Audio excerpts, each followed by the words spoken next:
Iran பதிலடி கொடுத்திருக்கு. அவங்க இஸ்ரேல் மேல தாக்குதல் நடத்துறாங்க.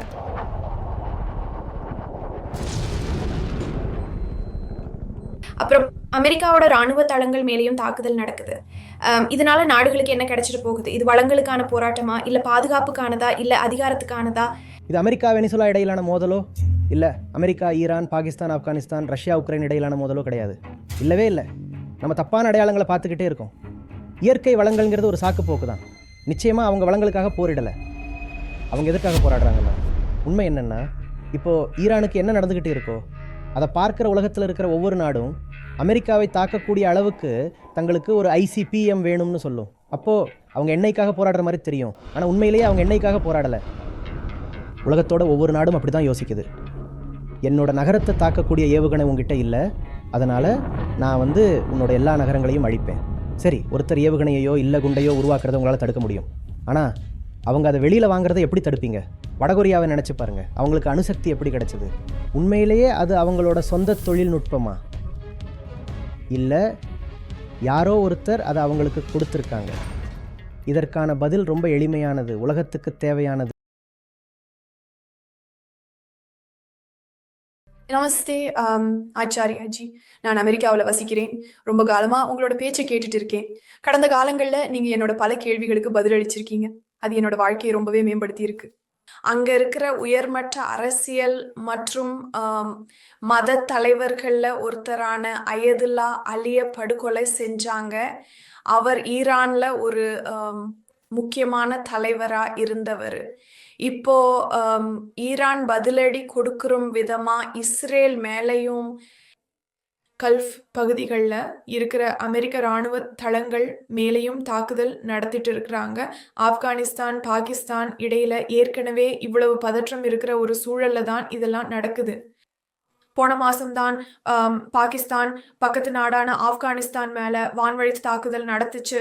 இது அந்த பகுதியில பெரிய பதற்றத்தை உருவாக்கி இருக்கு. இது ஒரு பக்கம் இருக்க, உலகத்தோட இன்னொரு முனையில ரஷ்யாவுக்கும் உக்ரைனுக்கும் நடுவுல இருக்கிற அந்த போர் பதற்றம் கொஞ்சமும் குறையாம இன்னும் தீவிரமா போய்கிட்டே இருக்கு. ஸோ என்னோட கேள்வி, இதனால நாடுகளுக்கு என்ன கிடைக்குது? இது வளங்களுக்கான போராட்டமா, இல்ல நிலப்பரப்புக்கா, பாதுகாப்புக்கா, இல்ல அதிகாரத்துக்கானதா? நிச்சயமா இல்லை. இது எதை பத்தினதுமே கிடையாது. நாடு அப்படிங்கிறது ஒரு விழிப்புணர்வுள்ள உயிரினம் கிடையாது. நாடுங்கிறது ஒரு கொள்கை. அது விழிப்புணர்வுள்ள கொள்கையாகவும் இருக்கலாம், இல்லை விழிப்புணர்வற்ற கொள்கையாகவும் இருக்கலாம். நாடுகள்ங்கிறது விழிப்புணர்வுள்ள மனிதர்களை ஒன்றிணைக்கக்கூடிய ஒரு உன்னதமான கொள்கையாக இருக்கணும்னு எதிர்பார்க்கப்பட்டது இல்லையா? நாடுகள்ங்கிறது பிரிவினையை தூண்டும் கொள்கைகளாக இருக்கக்கூடாது.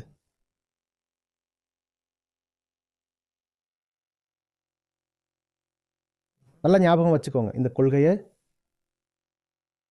உருவாக்குறது ஈகோ கொள்கை. அந்த கொள்கைக்குன்னு சுயமா எந்த செயல்பாடும் கிடையாது.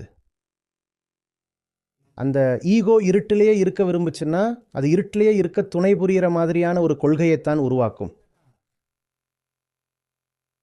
இப்போ உதாரணத்துக்கு, இங்கே உட்கார்ந்துருக்கிற ஒரு 100 பேர் தங்களோட ஈகோவோட திருப்திக்காக இருட்டிலேயே வாழ முடிவெடுத்தா அவங்க ஒரு நாட்டை பற்றின கற்பனையை எப்படி உருவாக்குவாங்கன்னா, அது ஆக்ரோஷமானதா, பிரிவினையை தூண்டுறதா, போர் வெறி கொண்டதா இருக்கும். அப்புறம் அது ஒரு குறிப்பிட்ட கூட்டத்தை மட்டும் சார்ந்ததா இருக்கும். அதுவே இந்த 100 பேரும் விழிப்புணர்வோடு இருந்தா அவங்க நாட்டை பற்றின ஒரு விழிப்புணர்வுள்ள தத்துவத்தை உருவாக்குவாங்க. அதனால நாடுகள் போரிடுவதில்லை, ஈகோக்கள் தான் போரிடுகின்றன. இது அமெரிக்கா வெனிசுலா இல்லை, அமெரிக்கா ஈரான் இல்லை, பாகிஸ்தான் ஆப்கானிஸ்தான் இல்லை, இஸ்ரேல் பாலஸ்தீனம் இல்லை, ரஷ்யா உக்ரைனும் இல்லை. இல்லவே இல்லை. நம்ம தப்பான அடையாளங்களை பார்த்துக்கிட்டு இருக்கோம். ஈகோக்கள் தான் மோதிக்கொள்கின்றன. ஏதோ நாடுகள் தான் மோதிக்குதுன்னு நம்ம மேலோட்டமாக நினைக்கும்போது அந்த போருக்கு பின்னாடி இருந்து உண்மையாகவே போர் வெறியை தூண்டிவிட்ட அந்த ஈகோவாதி தான் செஞ்ச பெரிய குற்றத்திலிருந்து ரொம்ப லாவகமாக தப்பிச்சிடுறான். அவனோட குற்ற உணர்வு அங்கே மறைக்கப்பட்டு அவன் விடுவிக்கப்படுறான். ஏதோ நாடுன்னு சொல்லப்படுற ஒரு கற்பனை உருவம் போரிடுற மாதிரி தெரியுது. ஆனால் நாடு போரிடலை, அவ்வளோதான் விஷயம். ஏதோ நாடுன்னு சொல்லப்படுற ஒரு கற்பனை உருவம் போரிடுற மாதிரி தெரியுது. ஆனால் நாடு போரிடலை, அவ்வளோதான் விஷயம். மனிதர்கள் தான் போரிடுறாங்க. மனிதர்கள் ரொம்பவும் ஆதி பொதுவான காரணங்களுக்காக போரிடுறாங்க. இதில் எந்த ஒரு நவீனத்துவமும் கிடையாது. இந்த காரணங்கள் எல்லாம் குகை காலத்துக்கும் கற்காலத்துக்கும் காட்டுக்கும் உரியவை. இந்த காரணங்கள் இன்னும் பரிணாம வளர்ச்சி அடையல. நாகரிகங்கள் வளருது, அமைப்புகள் வளருது. ஈகோ வளர்ச்சி அடையுமா?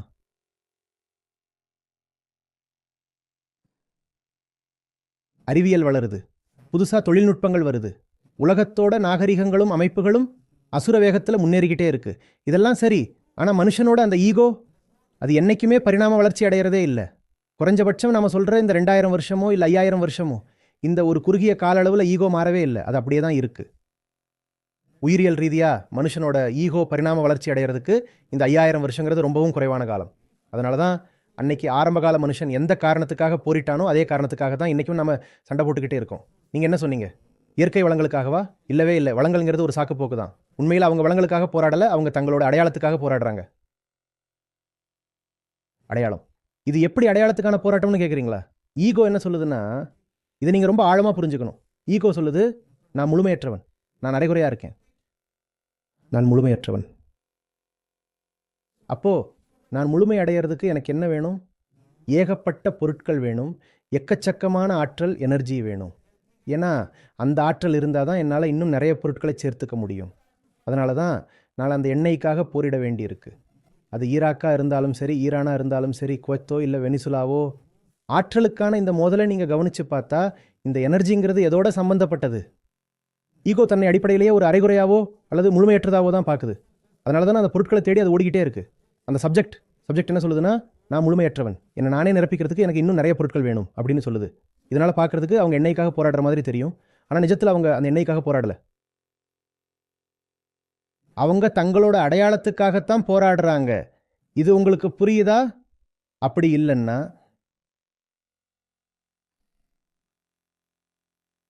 ஆற்றல் அப்படின்னு பார்த்தா உண்மையிலேயே சவுதி அரேபியாவை விட அமெரிக்கா பெரிய நாடு.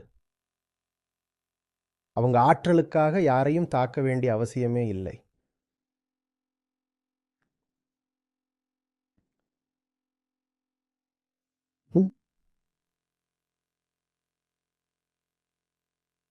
அமெரிக்காவை சென்றடையக்கூடிய அளவிலான எந்த ஒரு ஆயுதமும் ஈரானிடம் இருப்பதற்கான வாய்ப்பு மிக குறைவு.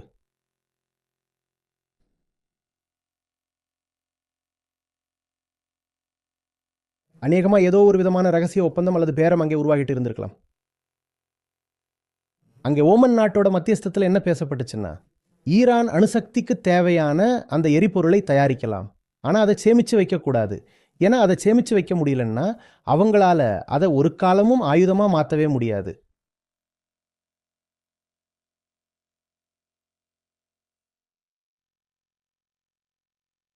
புரியுதா உங்களுக்கு? இங்கே எது பணையத்தில் இருக்கு? நுகர்வு தான் இங்கே எல்லாத்துக்கும் பின்னாடி இருக்கு. எனக்கு எவ்வளவு முடியுமோ அவ்வளவு பணம் வேணும், அப்போதான் என்னால் ஏகப்பட்ட பொருட்களை நுகர முடியும். எனக்கு இன்னும் நிறைய ஆற்றல் வேணும். ஆற்றல் இன்னும் அதிக ஆற்றல் வேணும். ஈரான் கிட்ட அந்த ஆற்றல் இருக்கு. அதனால தான் ஈரானோட அந்த ஆற்றலை மொத்தமாக அபகரிக்கிறதுக்காக அங்கே தங்களுக்கு சாதகமான ஒரு அரசாங்கம் அமையணும்னு நினைக்கிறாங்க.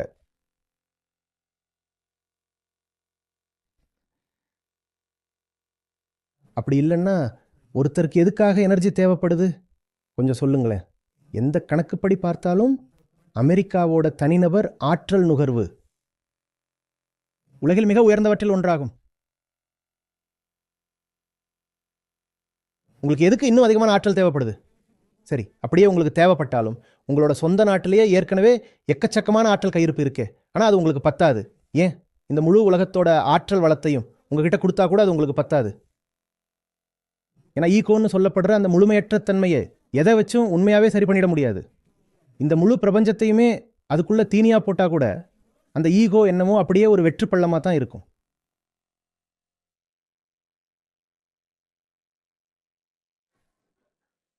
அதனால்தான் தூதரகம் இதரவை போன்றவை வேலை செய்யாது.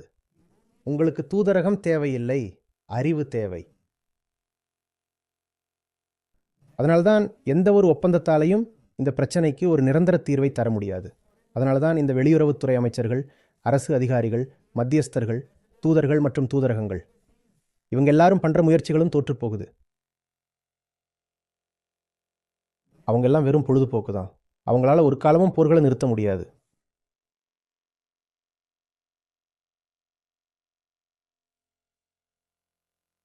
உங்களுக்கு தேவை ஞானம். நமக்கு தேவைப்படுறது எல்லாம் அந்த ஈகோ தன்னைத்தானே திரும்பி பார்க்கறது தான். ஆனால் நமக்குத்தான் நம்மளை நாமே ஏமாத்திக்கிட்டு பொழுதுபோக்கில் ஈடுபடுறது ரொம்ப பிடிக்குமே இல்லையா? அதனால நாங்கள் சொல்கிறோம், இல்லை நீங்கள் பாருங்கள், பிரச்சனை புவியியல் அரசியல் இல்லை சார், பிரச்சனை இங்கே இங்கே மனிதனின் உள்ளத்தில். நீங்கள் அதற்கு அழகான லேபிள்களை கொடுக்க விரும்புகிறீர்கள், அது உதவாது. நீங்களே அதை நீண்ட காலமாக செய்து வருகிறீர்கள். மீதமுள்ளது முழுமையான அணுப்போர் மட்டுமே. அதன் பிறகு யாரும் தங்களை ஏமாற்றிக் கொள்ள முடியாது. ஈகோவோட ஒட்டுமொத்த திட்டமே என்னன்னா, உங்களை தானே ஏமாத்திக்கிட்டே இருங்கிறது தான். நீங்கள் அணு பேரழிவில் வெடிக்கப்படும் வரை அதுதான் நீங்க ஒரு காலமும் உண்மையை எதிர்கொள்ளாமல் இருக்கிறதை உறுதி செய்யும். நீங்கள் உயிரோடு இருக்கிற வரைக்கும் உங்களையே நீங்கள் தொடர்ந்து ஏமாற்றிக்கிட்டே இருப்பீங்க. அந்த பொய்யோட அளவு எந்த அளவுக்கு போகும்னா, கடைசியில் அது ஒரு அணு ஆயுத வெடிப்பில் போய் முடியும். நீங்களும் மொத்தமாக அழிஞ்சு போவீங்க. இதன் மூலமாக அந்த கண்ணாடி முன்னாடி நின்று உங்கள் உண்மையான முகத்தை பார்க்க வேண்டிய அந்த பயங்கரமான சூழல்லேருந்து நீங்கள் தப்பிச்சிடுறீங்க. நான் என் வாழ்க்கை முழுவதும் எனக்கு பொய் சொன்னேன், பின்னர் நான் இப்போ வெடிச்சு சிதறிட்டேன். அது கூட எனக்கு ஒரு விதத்தில் சந்தோஷம்தான். ஏன்னா செத்து போகும்போது கூட நான் என்னையே திரும்பி பார்க்க வேண்டிய அவசியம் இல்லாமல் போயிடுச்சு.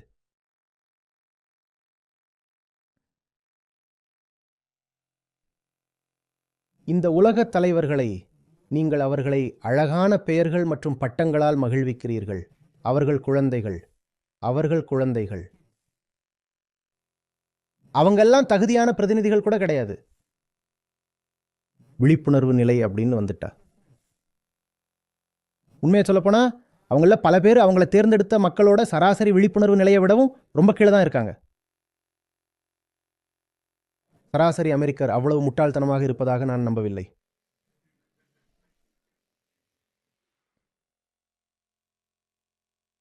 அமெரிக்கர்கள் மட்டுமல்ல, உலகத்துல எந்த ஒரு நாட்டோட சராசரி குடிமகனும் ஒன்றும் முட்டாள் கிடையாது. ஆனால் பிரச்சனை என்னன்னா, இந்த தலைவர்கள் மக்களோட சராசரி குணத்தை கூட பிரதிபலிக்கிறது இல்லை. அவங்க மக்களோட மிக மோசமான போக்குகளைத்தான் பிரதிநிதித்துவப்படுத்துறாங்க.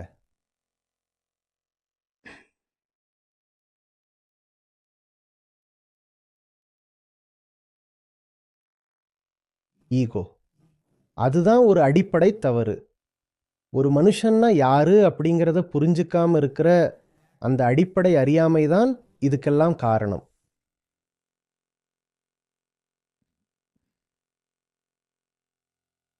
நமக்குள்ள நடக்கிற அந்த உள்நாட்டு போர், இன்டர்னல் வார், வெளியில ஒரு பிரம்மாண்டமான அளவில் அரங்கேற்றப்படுது, அவ்வளவுதான்.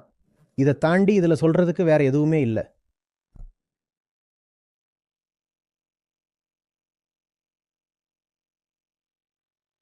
நான் யாரோ? நான் ஒரு குறிப்பிட்ட நாட்டைச் சேர்ந்தவன். எனக்கு ஒரு குறிப்பிட்ட கொள்கை உள்ளது. மேலும் எனக்கு ஒரு குறிப்பிட்ட மதம் உள்ளது. நான் நான் நான் நான் அமெரிக்கன், நீர் ஈரானியர், நான் கிறிஸ்துவர், நீர் முஸ்லிம்.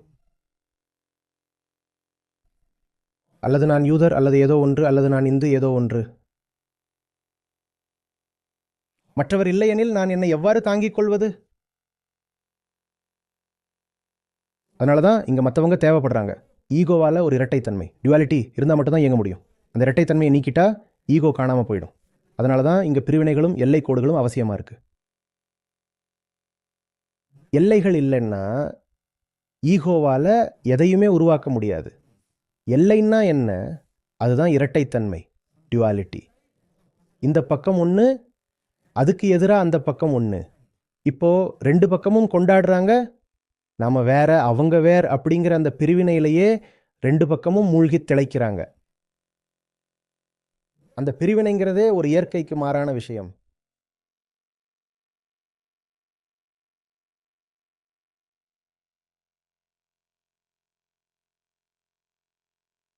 நான் இந்த உலகளாவிய போர்களின் செய்திகளை பார்க்கிறேன். நினைச்சு பார்த்தா எனக்கு சிரிப்பு தான் வருது. நிஜமாவே இது ரொம்ப வேடிக்கையான விஷயம். ஆனால் விஷயம் என்னன்னா, இங்கே உயிர்கள் போய்கிட்டு இருக்கு. ஆனால் இந்த துயரமான பக்கம் என்னை சிரிக்க விடாமல் தடுக்குது. அதே சமயம் இது எவ்வளவு குழந்தைத்தனமான விஷயம்னு நினைக்கும் பொழுது தான் வேதனையாக இருக்கு.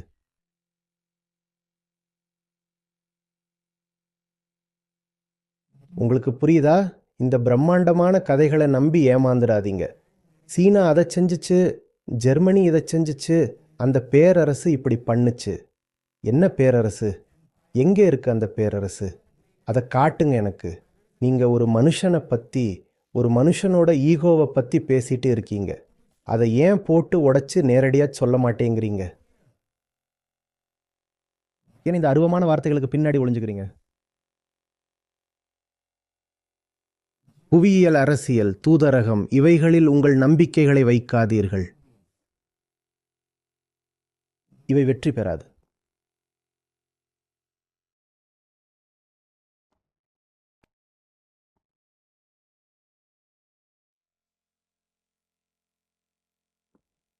நீங்கள் ஆயுதங்களை அகற்ற விரும்புகிறீர்கள் என்று சொல்கிறீர்கள். உண்மை என்னன்னா, இப்போ ஈரானுக்கு என்ன நடக்குதோ அதை பார்த்துக்கிட்டு இருக்கிற மற்ற எல்லா நாடுகளும் என்ன நினைக்கும் தெரியுமா? நமக்கும் ஒரு அணு ஆயுதம் ICBM வேணும், அது அமெரிக்காவை தாக்குற அளவுக்கு இருக்கணும்னு தான் நினைக்கும். ஏன்னா தன் நாட்டு அதிபரை காப்பாற்றிக்கிறதுக்கு அது ஒன்று தான் வழின்னு அந்த நாடுகள் நம்புது. உலகின் ஒவ்வொரு நாடும் அந்த வழியில்தான் சிந்திக்கிறது.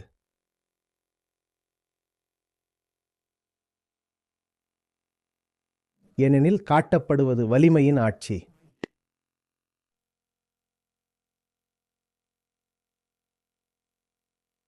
உன்னுடைய ஏவுகணை என் நகரத்தை தாக்க முடியாது. எனவே நான் வந்து உன் அனைத்து நகரங்களையும் அழித்து விடுவேன்.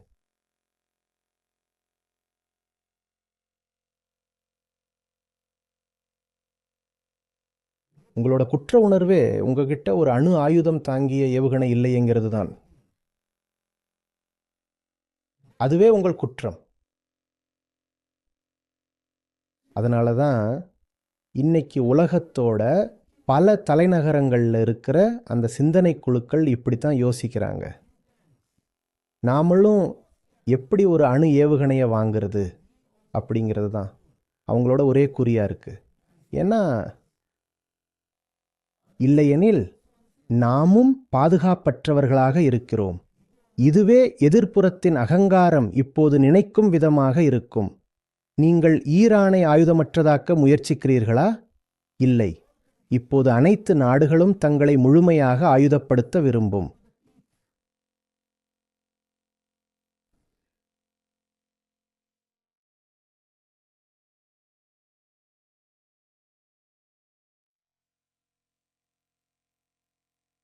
உண்மையான ஆயுத குறைப்புங்கிறது ஈகோவை நிராயுதபாணியாக்குறது தான். ஈகோவோட நச்சுத்தன்மையை நீக்கி அதோட கோரை பற்களை பிடுங்கிறது தான் ஒரே வழி. அதை தவிர இங்கே ஆயுத குறைப்புன்னு சொல்லிக்கிறதுக்கு வேற எதுவுமே இல்லை.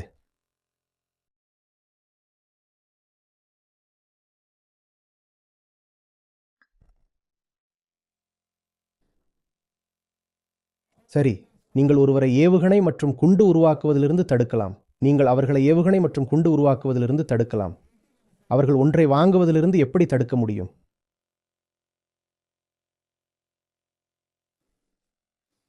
நாம் சொல்லி வச்சால் அவங்க ஒருத்தரை வேலைக்கு எடுப்பதை எப்படி நிறுத்துவீங்கள்? பாகிஸ்தான் தனது அணுகுண்டை இஸ்லாமிய குண்டு என்று அழைக்கக்கூடியது. ஒரு கட்டத்தில் அந்த நோக்கம் இப்படித்தான் இருந்துச்சு. பாரு, எங்ககிட்ட காசு இல்லை, நாங்கள் தோத்துட்டு இருக்கோம். ஆனால் மற்ற எந்த இஸ்லாமிய நாடுகள் கிட்டையும் இல்லாத ஒரு விஷயம் எங்ககிட்ட இருக்கு. அது என்ன? அணுகுண்டு. அதனால் நீ எனக்கு பணத்தை கொடு, நான் உனக்கு பாதுகாப்பை தர்றேன். இதுதான் அதை இஸ்லாமிய குண்டு அப்படின்னு கூப்பிட காரணமாக இருந்துச்சு. உங்ககிட்ட பணம் இருக்குது, இஸ்லாமிய நாடுகள் கிட்ட பெட்ரோ டாலர்கள் இருக்குது, எரிசக்தி இருக்குது, பணம் இருக்குது, வேலை வாய்ப்புகள் இருக்குது. இதையெல்லாம் நீ எனக்கு கொடு, அதுக்கு பதிலாக நான் உனக்கு இந்த அழிவை தர்றேன். அதுக்கு பதிலாக நான் உன்னை இந்த அணுசக்தி குடைக்கு கீழே பாதுகாப்பாக வச்சுப்பேன். ஆனால் அது அப்படியே நடக்கலை, அது வேற விஷயம். ஆனால் 90களையும் இந்த நூற்றாண்டோட ஆரம்பத்திலையும் அப்படித்தான் யோசிச்சாங்க. பாகிஸ்தானோட அணுசக்தி கூட மொத்த இஸ்லாமிய உலகத்துக்கும் பாதுகாப்பாக இருக்கும்னு நினச்சாங்க. இப்போ விஷயம் என்னன்னா, ஒரு நாடு கொண்டு தயாரிக்கிறதை உங்களால் தடுத்துட முடியும். ஆனால் அதை ஒரு நாடு இன்னொரு நாட்டுக்கு ரகசியமாக விற்கிறதையோ வாடகைக்கு விடுறதையோ உங்களால் தடுத்து நிறுத்த முடியாது. அவங்க எப்போதும் தடையை கடக்க ஒரு வழியை கண்டுபிடிக்க முயற்சிக்கிறார்கள், இல்லையா?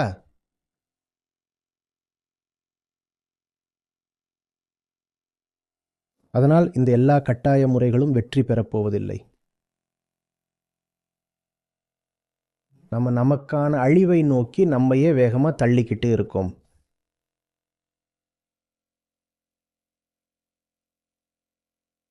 வடகொரியாவை நினைச்சு பாருங்க, அவங்களுக்கு எப்படி அந்த அணுகுண்டு கிடைச்சது? அவங்களாவே அந்த தொழில்நுட்பத்தை கண்டுபிடிச்சாங்க. யாரோ ஒருத்தர் அதை அவங்களுக்கு கொடுத்துருக்காங்க, சப்ளை பண்ணியிருக்காங்க. அதுதான் உண்மை. அமெரிக்கா அவர்களை எளிதில் தாக்காது என்பதே விஷயம். அவர்களிடம் குண்டும் ஏவுகணையும் இரண்டும் உள்ளன. அது உலகம் முழுவதற்கும் ஒரு உதாரணமாக செயல்படுகிறது.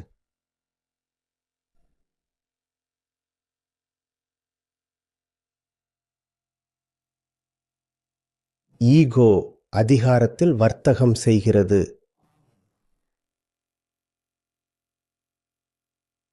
மற்றும் எந்த அளவிலான அதிகாரமும் அதை ஒருபோதும் பாதுகாக்காது. அதனால இது அதிகாரத்தின் மூலமா மேலாதிக்கத்தை தேடுற ஒரு குருட்டுத்தனமான வேட்டையாக தான் இருக்கும். இது கண்டிப்பாக மோதல்ல தான் முடியும். இதிலிருந்து தப்பிக்கிறதுக்கு ஒரே ஒரு வழி தான் இருக்கு. அது அந்த ஈகோவையே சவாலுக்கு உட்படுத்துறது தான். ஆனால் இது நிறைய பேருக்கு பைத்தியக்காரத்தனமாவோ கற்பனாவாதமாவோ அல்லது நடைமுறைக்கு சாத்தியம் இல்லாததாவோ தான் தோணும். அமைதிங்கிறது ஒரு எட்ட முடியாத கனவாக இருக்கலாம். ஆனால் அணுசக்தி பேரழிவுங்கிறது ரொம்பவே நிஜமானது, நடைமுறையில் நடக்கக்கூடியது. நீங்கள் அந்த துயரமான உலகத்தை ஏற்க தயாராக இருக்கிறீர்களா? சரியா? அணுபோர், அதை ஏற்க நீங்கள் தயாராக இருக்கிறீர்கள். ஆனால் நான் அகங்காரத்தை எதிர்கொள்வதை பற்றி பேசும்போது அதை நீங்கள் ஒரு யூட்டோப்பிய கனவாக அழைக்கிறீர்கள். இது வேலை செய்யாதுன்னா வேற எது வேலை செய்யணும்னு சொல்லுங்க. உங்ககிட்ட வேற ஏதாச்சும் மாற்று வழி இருக்கா?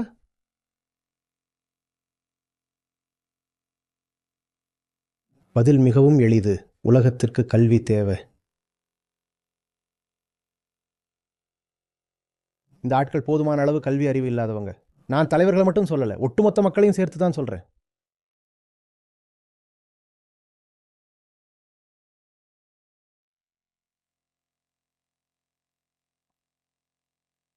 உள்நோக்கிய கல்வி, தன்னைத்தானே அறிந்து கொள்ளும் கல்வி.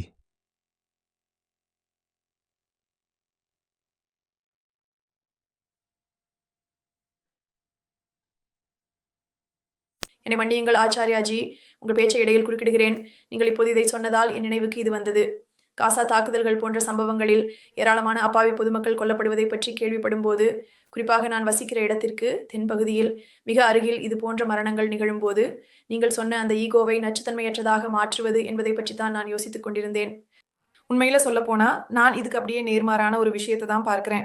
அமெரிக்கா செய்யறத பார்த்து இங்க இருக்கிற மக்கள் ஒரு விதமான பெருமையா ஃபீல் பண்றாங்க. நாம தான் கெத்து, நாம தான் பவர்ஃபுல்னு அவங்களுக்கு ஒரு எண்ணம் இருக்கு.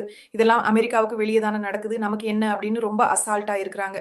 வெளியில என்ன நடந்தாலும் சரி, அது தங்களை எந்த விதத்திலையும் பாதிக்காதது மாதிரியே அவங்க இருக்கிறாங்க. அதே ஈகோவின் குருட்டுத்தனம் தான் இதுவும். ஈகோ எப்போதும் வெளியில் இருக்கும் விஷயங்களை கையாளுவதில் தான் ஆர்வம் காட்டும். ஆனால் ஒருபோதும் தன்னைத்தானே செல்ஃப் திரும்பி பார்க்காது. அதனால் ஒரு சராசரி அமெரிக்கர் என்ன நினைக்கக்கூடும் என்றால், பிரச்சனைகள் அனைத்தும் வெளியில் இருக்கும் அந்த ஆப்ஜெக்ட் ஸ்டேட்ஸ், அதாவது பிற நாடுகளுக்குள் தான் இருக்கின்றன என்று அவர் எண்ணுகிறார். America, Bahrain, Kuwait, Oman, Syria, அங்கே ஏதோ நடக்கிறது. விஷயம் என்னன்னா, அதே அமைதியற்ற நிலை தான் எல்லா இடத்துலையும் நடந்துக்கிட்டே இருக்கு. உண்மையை சொன்னால் போரை ஆதரிக்கிற ஒவ்வொரு அமெரிக்கருக்குள்ளேயும் அந்த பதட்டம் ஏற்கனவே இருக்கு. ஏன்னா பார்க்கிறவர் மனசு சிதையாமல் வெளியில் இருக்கிற ஒரு பொருளை அவரால் சிதைக்க முடியாது. மனசுக்குள்ளே குண்டு வெடிச்சாதான் வெளியிலையும் குண்டு விழும். வெளியில் ஏதோ நடக்கிற மாதிரி நமக்கு தோணுது. நம்ம பாதுகாப்பாக இருக்கோன்னு ஒரு மாயையில் மக்கள் வாழ்கிறாங்க. ஆனால் நிஜத்தில் யாருமே இங்கே பாதுகாப்பாக இல்லை. அங்கே நீங்கள் காணும் தீ மற்றும் புகை முதல் முறையாக உங்களோட உள் மனசுங்கிற குகையில் தான் அந்த நெருப்பு பத்துச்சு. அதுதான் இங்கேருந்து கிளம்பி அங்கே போயிருக்கு. அப்படி இருக்கும்போது நீங்கள் எப்படி பாதுகாப்பாக இருக்க முடியும்? உங்கள் மனசுக்குள்ளே நெருப்பை வச்சுக்கிட்டு நீங்கள் தப்பிச்சிடலாம்னு நினைக்கிறது நடக்காத காரியம். அது உங்கள் தினசரி வாழ்க்கையில் பல்வேறு வழிகளில் தோன்றும். மற்றவங்க குண்டுபட்டு சாவாங்க. ஆனால் நீங்கள் உங்களோட சொந்த அகந்தை செயல்களால், அதாவது உங்கள் அகந்தை செஞ்ச காரியங்களாலேயே அழிய போகிறீங்க. நம்மளை கஷ்டப்படுத்த எப்பவுமே வெளியிலிருந்து ஒரு எதிரி இருக்கணும்னு அவசியமா?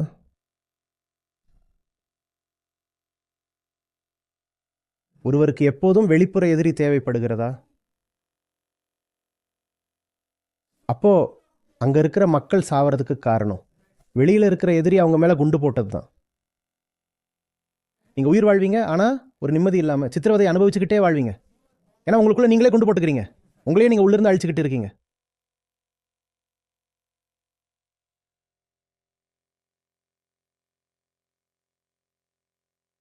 பாருங்க, நிஜத்துல இருமை அப்படின்னு ஒண்ணு கிடையாது. அடுத்தவர் வீட்டை எரிச்சிட்டு உங்களால நிம்மதியா ஓய்வெடுக்க முடியாது. அப்படியே தான்.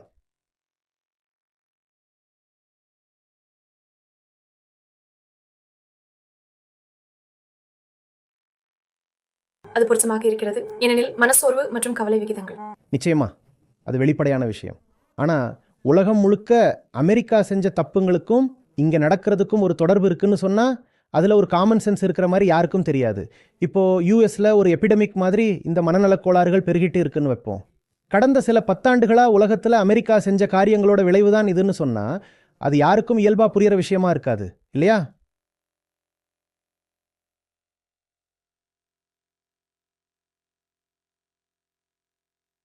நான் என்னவோ அமெரிக்காவை மட்டும் குற்றக்கூண்டில் நிறுத்திட்டு மற்ற உலகத்தையெல்லாம் உத்தமன்னு சொல்ல வரல. அது என் நோக்கம் இல்லை. நம்ம எல்லாரும் ஒன்று தான்.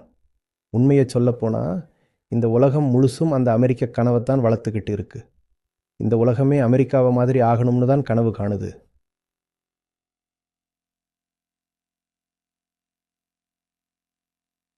அதனால் கல்விக்கும் மருத்துவத்துக்கும் தொழில்நுட்பத்துக்கும் அமெரிக்கர்கள் செஞ்ச பங்களிப்பை நான் ஒன்றும் மறுக்கலை.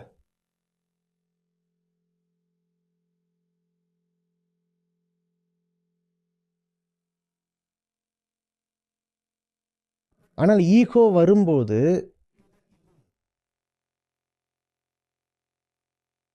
அமெரிக்கர்கள் மற்றவர்களைப் போலவே குருடர்கள். மேலும் அதிகாரம் ஒரு பழக்கத்தை கொண்டுள்ளது, அரைகுறையான குருடர்களை முழுமையாக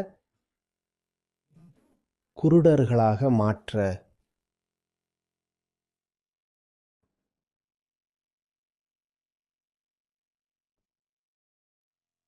அதிகாரத்துடன் கூடிய அகந்தை தன்னுடைய மிக மோசமான எதிரியாக மாறுகிறது.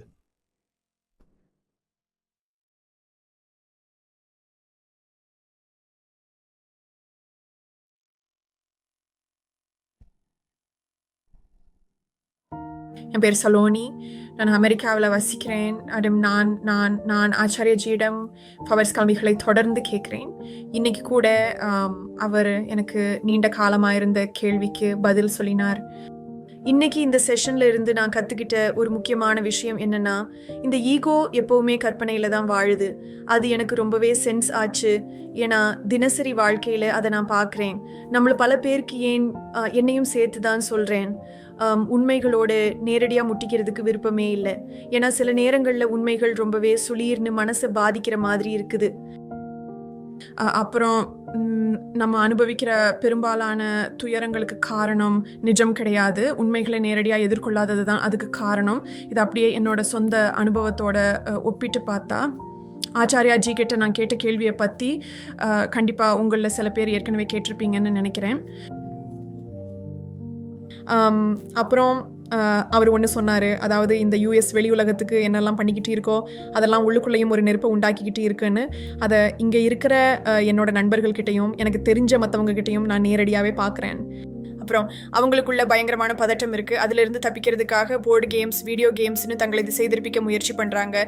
இங்கே திட்டமிட்டு உருவாக்கப்பட்ட பொழுதுபோக்குகள் நிறைய இருக்குது. அதனால் உலகத்தில் என்ன நடக்குதுங்கிறத அப்படியே மறந்துட பார்க்குறாங்க. இந்த மனித குலத்துக்கே இருக்கிற ஆபத்துகளோ இல்லை கிளைமேட் கொலாப்ஸ் பற்றியோ, அப்புறம் தினமும் கோடிக்கணக்கான விலங்குகள் கொல்லப்படுறதை பற்றியோ, இதை எதை பற்றியுமே அவங்க தெரிஞ்சுக்க விரும்பலை. அவங்களுக்கு இதையெல்லாம் பற்றி எதையுமே தெரிஞ்சுக்காம தவிர்த்துடுறது தான் பிடிச்சிருக்கு. சொல்லப்போனால் அவங்களுக்கே ஒரு குட்டி உலகத்தை உருவாக்கிட்டு அதுக்குள்ளேயே நிம்மதியாக இருந்துடணும்னு நினைக்கிறாங்க. அப்புறம் போய் இன்னைக்கு ஆச்சாரியாஜி ஈகோ எப்பவுமே கற்பனையில் தான் வாழுது அப்படின்னு சொன்னப்போ அதில் எனக்கு ஒரு பெரிய தெளிவு கிடைச்சிது. அதே மாதிரி அவர் இன்னொன்று சொன்னார், இந்த சுயமான சிந்தனை அப்படின்னு நம்ம நினைக்கிறதே ஒரு விதமான அகந்தை சார்ந்த எதிர்வினை தான். இதனால மக்கள் தங்களை ஒரு சுய சிந்தனையாளர், ஃப்ரீ திங்கர் அப்படின்னு நம்புறாங்க. ஆனால் நிஜத்தில் அவங்க தங்களோட பழைய பழக்க வழக்கங்கள் மற்றும் ஈகோவோட கட்டுப்பாட்டில் தான் இயங்கிக்கிட்டு இருக்காங்க. உண்மைதான், இது இப்போ இருக்கிற சூழலுக்கு ரொம்பவே பொருத்தமான ஒரு விஷயம். அப்புறம் என்னை ரொம்பவே ஆழமாக பாதித்த இன்னொரு பாடம் என்னென்னா, இந்த நிறுவனமயமாக்கப்பட்ட மதங்கள் எல்லாமே ஈகோவை ரொம்ப நுணுக்கமாக பாதுகாக்குது அப்படின்னு அவர் சொன்னது தான். இதை பற்றி நான் மணிக்கணக்காக பேசிக்கிட்டே இருக்கலாம், ஆனால் இதை ரொம்ப நீளமாக கொண்டு போக நான் விரும்பலை. ஆனால் இதையெல்லாம் யோசித்து பார்க்கும்போது இந்த நிறுவனமயமாக்கப்பட்ட மதங்கள் எப்போவுமே செய்கிறவங்களை கவனிக்காமல் அவங்க செய்கிற செயல்களில் மட்டும்தான் கவனமாக இருக்குது. இன்றைக்கி நம்ம சந்திக்கிற மிகப்பெரிய பிரச்சனைக்கு இதுதான் ஒரு முக்கியமான காரணம். இப்போ பாருங்கள், மக்கள்கிட்ட நீங்கள் உண்மைகளை ஃபேக்ட்ஸ் வச்சு வாதிட முயற்சி பண்ணால் அவங்க உடனே அவங்களோட நம்பிக்கை அல்லது மதத்தை தான் முன்னாடி கொண்டு வந்து நிறுத்துகிறாங்க. அப்புறம் நண்பர்களே, நான் ஒன்று சொல்லிக்க ஆசைப்படுறேன். இந்த கீதா கம்யூனிட்டியில் ஒரு அங்கமாக இருக்குது. இந்த உலகத்தில் நிஜமாக என்னதான் நடந்துக்கிட்டு இருக்குங்கிறத புரிஞ்சுக்க எனக்கு ரொம்பவே உதவியாக இருக்குது. உண்மையை சொல்ல போனால் வேற எந்த தீர்வும் இருக்கிற மாதிரி எனக்கு தெரியலை. நாம இந்த கம்யூனிட்டியை இன்னும் பெருசாக்கணும், நிறைய பேரை இதுக்குள்ளே கொண்டு வரணும். ஏன்னா இந்த கம்யூனிட்டிக்கு வெளியில் நான் என்னவெல்லாம் முயற்சி பண்ணி பார்த்தேனோ, அங்கே இருக்கிற மக்கள் இந்த காலத்து உலகத்தில் ரொம்பவே உணர்ச்சியற்ற நிலையில் இருக்காங்க.